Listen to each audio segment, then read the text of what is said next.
자, 바로 본론으로 들어가 볼까요? 요즘 도심 가로수를 흉측하게 만드는 주범이죠. 바로 그 악력 높은 미국 흰불나방의 진짜 실체가 뭔지, 그리고 이 골칫거리를 과학적으로 어떻게 관리할 수 있을지 낱낱이 파헤쳐보는 해설 시간입니다. 오늘 다룰 내용들 짧게 짚고 넘어가겠습니다. 도심에 나타난 이 불청객들의 엄청난 식욕부터 두 얼굴을 가진 성충의 비밀, 기후변화로 인한 3세대 출현 문제, 그리고 마지막으로 이걸 어떻게 똑똑하게 막아낼지 순서대로 쭉 살펴볼게요. 첫 번째, 도심을 습격한 불청객 파트입니다. 도대체 이 녀석들이 어디서 굴러온 돌이길래 우리 동네 공원을 쑥대밭으로 만드는지 그 정체부터 확실히 짚고 가보죠. 푸릇푸릇했던 가로수들이 어느 날 갑자기 하얀 거미줄을 뒤집어 쓴 채 앙상한 뼈대만 남은 모습 보신 적 있으시죠? 공원 산책하는데 머리 위로 툭 떨어지는 애벌레 때문에 기겁했다거나 날리는 털 때문에 피부 알레르기나 각막염으로 고생하신 적이 있다면요. 네, 맞습니다. 여러분은 이미 오늘의 메인 빌런을 직접 만나신 겁니다. 이 녀석들의 글로벌한 이동 경로를 한번 따라가 볼게요. 원래는 북미 토착종이라 1922년 캐나다에서 처음 발견됐거든요. 그런데 1940년대 제2차 세계대전 때 군수물조에 슬쩍 무임승차를 하더니 유럽이랑 아시아까지 퍼지게 된 거죠. 그러다 1958년 드디어 한국 땅까지 밟게 됩니다. 진짜 끈질긴 글로벌 히치하이커라고 할 수 있죠. 다음으로 두 번째 파트, 폭식하는 애벌레의 생활사입니다. 적을 이기려면 적을 알아야 하잖아요? 이 녀석들이 도대체 어떻게 살아가길래 이토록 파괴적인지 한번 들여다보겠습니다. 여기서 진짜 흥미로운 게요. 애들이 자라면서 행동 패턴이 확 바뀐다는 겁니다. 일단 암컷 한 마리가 알을 한 6, 700개 낳아요.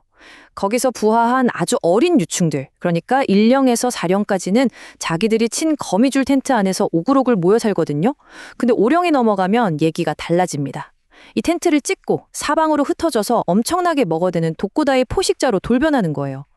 그러다 추운 겨울이 오면 나무 껍질 틈에 쏙 들어가서 번데기 상태로 무려 200일을 끈질기게 버텨냅니다. 와, 이 숫자 들으시면 깜짝 놀라실 텐데요.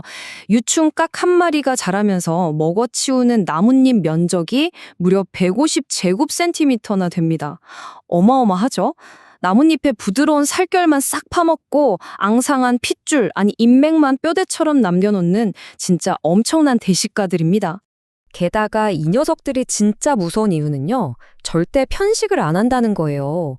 벚나무, 양버짐나무, 감나무 할 것 없이 무려 200종이 넘는 넓은 잎 나무를 그냥 닥치는 대로 다 먹어치웁니다.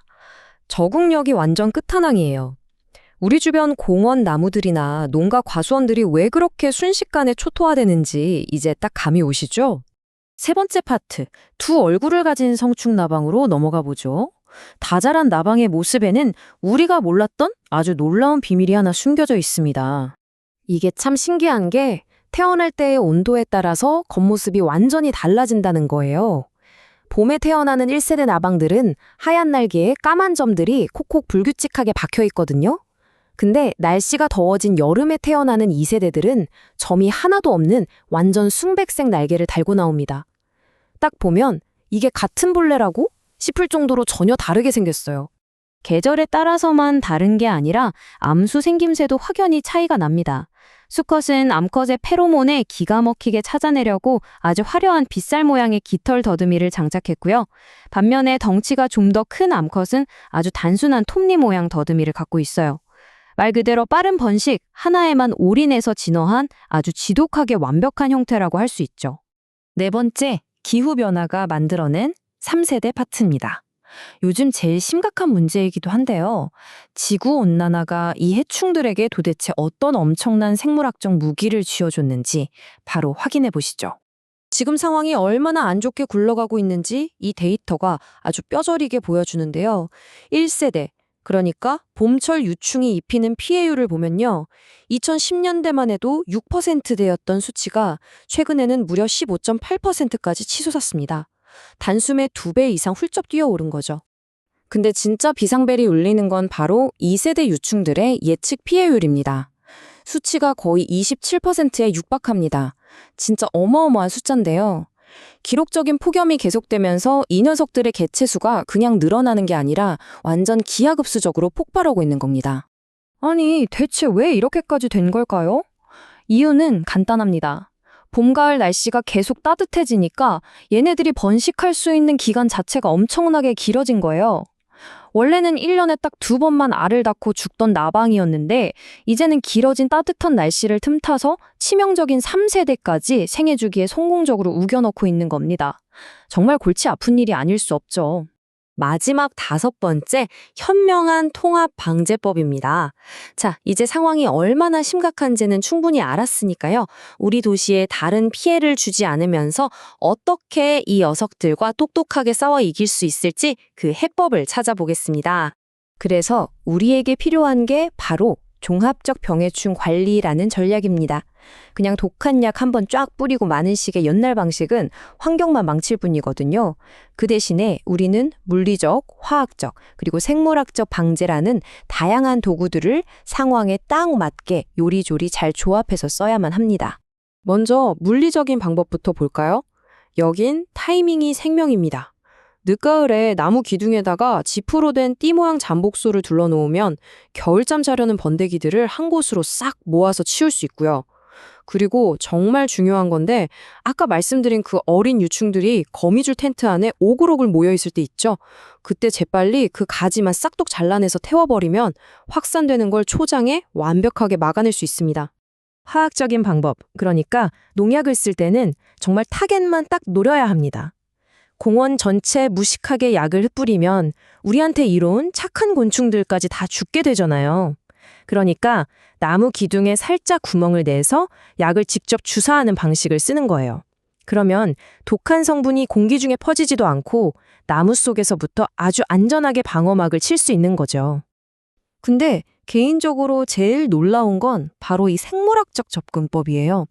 방제용으로 쓰는 특정 바이러스를 아주 묽게 희석해서 뿌리면요. 이게 기가 막히게 딱 미국 흰불나방만 골라서 공격하거든요. 덕분에 나방을 잡아먹는 거미나 사마개 같은 훌륭한 천적들은 틀끝 하나 안 다치는 거죠. 이 착한 천적들을 잘 보호하는 것 자체가 생태계라는 자연의 힘을 이용한 가장 강력하고 안전한 백신이 되는 셈입니다. 관련 자료에 나오는 이 문장이 오늘 내용을 그냥 완벽하게 요약해 주는데요. 흰불나방과의 싸움은 그저 벌레 몇 마리 잡는 단순한 방제 작업이 아니라는 겁니다. 오히려 이 끔찍한 기후위기 시대에 우리가 살고 있는 도시 생태계가 스스로 회복할 수 있는 힘을 얼마나 잘 갖추고 있는지 시험받는 거대한 테스트 무대라는 거죠. 자, 이제 마지막으로 여러분께 질문 하나를 던지면서 오늘 해설을 마무리해볼까 합니다. 지구온난화 때문에 해충들은 갈수록 기승을 부리고 있죠. 이런 상황에서 단순히 벌레 잡는 트랩을 달고 약을 뿌리는 걸 넘어서서요. 나무들 스스로가 자신을 방어할 수 있는 다양하고 건강한 도시숲을 만들려면 우리는 과연 우리 도시에 무엇부터 다시 설계해야 할까요? 자연의 균형을 되찾는 그 근본적인 해답에 대해서 한 번쯤 꼭 생각해 보셨으면 좋겠습니다. 오늘 함께 해주셔서 정말 감사합니다.